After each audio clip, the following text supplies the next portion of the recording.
Coucou les gourmands et les gourmandes, aujourd'hui je vais faire des sablés pain d'épices.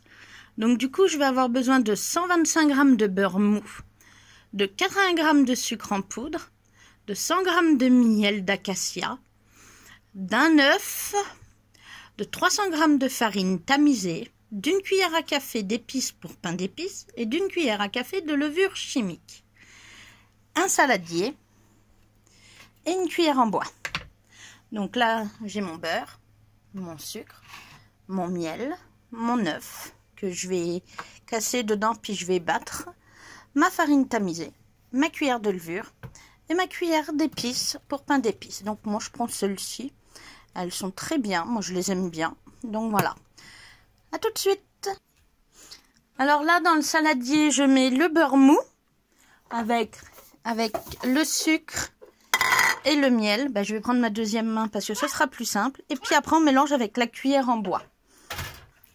Bon, une fois que vous mélangez, vous commencez à obtenir un mélange comme ça. Vous en faites pas, hein, c'est un peu long et tout. Mais bon, après, vous vous dites c'est bon pour les pectoraux, pour les bras, ça fait travailler. C'est la gym qu'on n'ira pas faire alors qu'on va manger des petits gâteaux. Donc, une fois que ça commence à être comme ça, on met l'œuf petit à petit. Donc, que j'ai battu. Donc, je vais mettre un peu d'œuf et puis je vais remélanger. Voilà. Donc, dans mon tamis, j'ai mis 300 g de farine. J'incorpore ma cuillère à café de levure. Ma cuillère à café d'épices pour pain d'épices. J'en ai mis, j'aime bien quand la cuillère elle est bien remplie. Autant que ça sente les épices quand on fait des gâteaux au pain d'épices. Ça sent pas, c'est dommage. Et je vais la mettre dans mon saladier. Voilà. Donc vous voyez, rien de plus simple. Bon, comme d'habitude, hein, je suis désolée pour les tremblements. Donc voilà, donc là, on incorpore la farine. On mélange encore à la cuillère en bois. On finit à la main.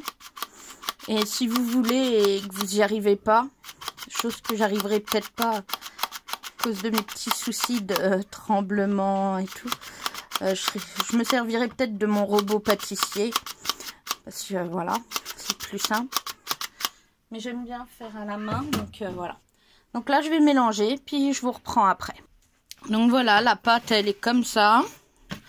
Elle colle pas aux mains. Donc vous préparez un film étirable, vous la mettez dessus, vous l'emballez et vous la mettez 30 minutes au réfrigérateur. Comme ça, elle collera pas du tout après.